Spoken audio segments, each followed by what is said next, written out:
အကယ်လို့နီးပြဖြစ်တဲ့ Michael Carrick အနေနဲ့လက်ရှိပုံစံကောင်းကိုယာတီကုန်ထိဆက်ထိန်ပြီးတော့ Top 4တွေပါတွေသာဝင်သွားခဲ့မယ်ဆိုရင်အမြဲတမ်းနီးပြယာရုအတွက်ထည့်သွင်းစဉ်းစားခံရနိုင်တယ်ဆိုပြီးတော့ Fabrizio ကကျွန်တော်ပြောထားတယ်ကျွန်တော်ပြည်သက်တွေကြားထဲမှာဆိုလို့ရှိရင်လည်းပဲ Michael Carrick နဲ့ပတ်သက်လို့ရှိရင်အမြဲတမ်းနီးပြယာရုကိုပေးတင်နေဆိုပြီးတော့ဟိုတနေ့ကကျွန်တော်တို့ live မှာ pools လုပ်ခဲ့တော့လေအများစုကကျွန်တော်လက်ခံထားကြတယ်ဆိုတော့ကျွန်တော်တို့ဒါနဲ့ပတ်သက်လို့ကျွန်တော်နေပြောကြည့်အောင်ပါအားလုံးပဲမင်္ဂလာပါ United Show ကနေကျွန်တော်ကြိုဆိုပါတယ်ဆိုတော့ဒါကတော့ Fabrizio ကကျွန်တော်ဒီသူ့ရဲ့ Here We Go podcast မှာသူဆွေးနွေးသွားတာပေါ့နော်သူသမီး Michael Carrick က Manchester Derby ကို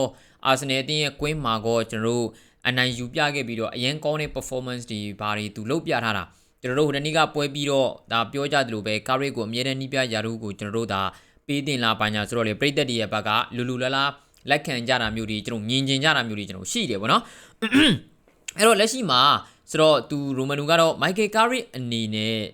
ဒီပုံစံကောင်းပေါ့နော်လက်ရှိပြသနေတဲ့အသင်းလိုက်ပုံစံကောင်းကိုဆက်ပြီးတော့ထိန်းသွားနိုင်ခဲ့မယ်ဆိုရင်အမြဲတမ်းနီးပြယာဒူးအတွက်ຫນွေမှာ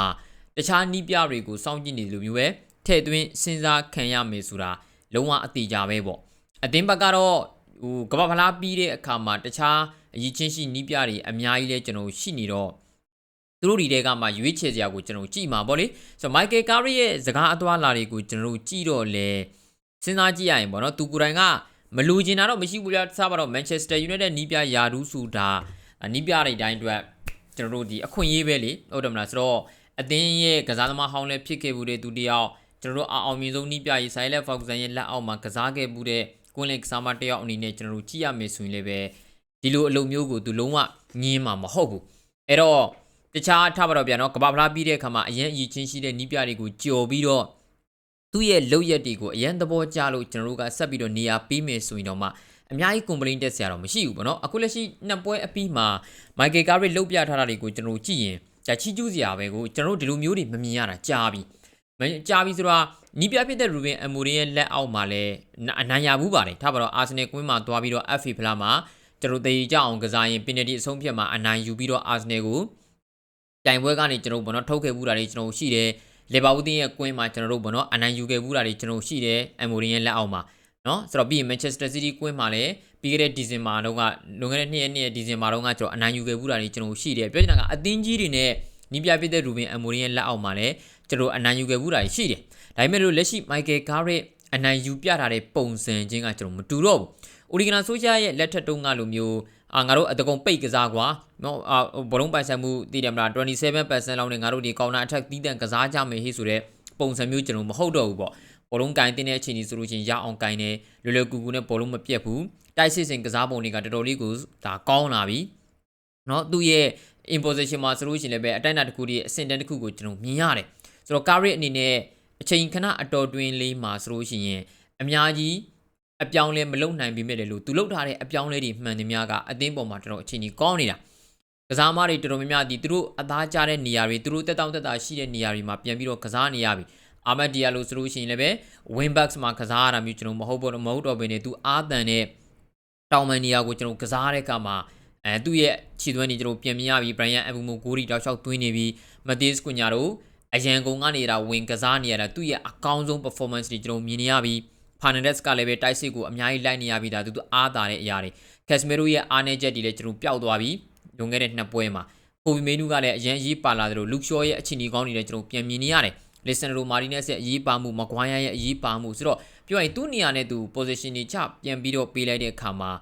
အရန်ကြီးတော်တော်အခြေအနေကောင်းသွားတာဆိုတော့ Carrick တာအချိန်ရအောင်မယ်ဆိုရင်ကျွန်တော်သူကိုယ်တိုင်စိတ်ကြိုက်ပြောင်းလဲလို့ရမယ့်အရာမျိုးတွေအချိန်ကြာလာတဲ့လေ့ကျင့်ခန်းတွေကျွန်တော်များလာတဲ့အခါမှာကစားမတွေက Carrick လူချင်တဲ့ဒီ system တွေဘိုင်းမှာပေါ့နော်အများကြီးအဝင်ခွင့်ကြဖြစ်လာနေတာမျိုးတွေကျွန်တော်ရှိနေတယ်အဲ့တော့ဒီလိုမျိုးပုံစံလေးကိုဆက်ထိန်နဲ့ Top 4ကိုတောင်မှယူယူတန်းတန်းဝင်တာမျိုးမဟုတ်ဘဲနဲ့ပေါ့နော်ကို့အထက်မှာရှိတဲ့3သင်းကိုတောက်လျှောက်လိုက်ဖိအားပေးတဲ့ပုံစံမျိုးထိတ်တိုက်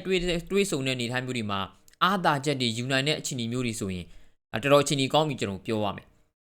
ဘာလို့လဲဆိုတော့ကျွန်တော်တို့ကရှေ့မှာကြုံခဲ့ရတဲ့အရာနှစ်မျိုးရှိတယ်ဗျမတူညီတဲ့အရာကျွန်တော် Eric Ten Hag ရဲ့လက်ထက်တုန်းကဆိုရင်အသင်းရဲ့ဘက်ကအရင် performance တွေပါကောင်းနေပေါ့ဇက်တိုက်တွေပါကျွန်တော်နိုင်နေဒါပေမဲ့လို